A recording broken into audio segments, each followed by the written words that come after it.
সকালে আমার প্রিয় খাবার ভাত ভাজা আর ডিম ভাজা খেয়ে আমি অফিসে চলে গেলাম। এই দেখো আমার মা রান্না করছিল, এটা আমার খুবই প্রিয়।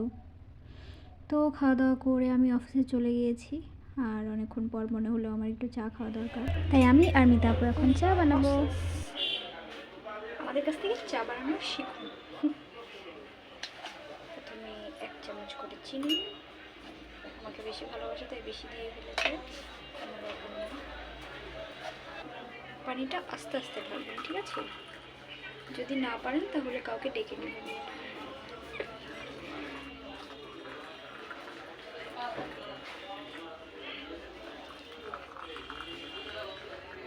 এটুকু খাই।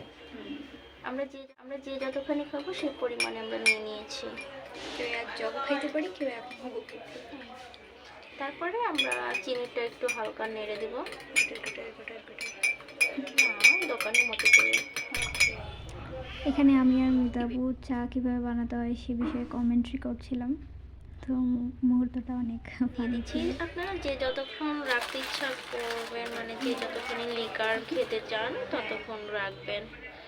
কেউ বেশি লিকার পছন্দ না করলে ফেলে ফেলবেন। হয়ে গেল, রেডি।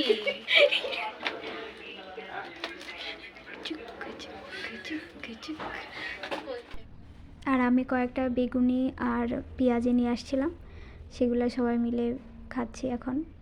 চা আর পেঁয়াজি কম্বিনেশনই আলাদা। এই তো মিতাপু, এই দেখো পেঁয়াজি, আর এই হলো আমাদের চা। তো অফিস শেষে যাওয়ার সময় আমি আমার জন্য রুটি আর নুডলস নিয়ে গেলাম। তো আজ এটুকুই, আল্লাহ হাফেজ।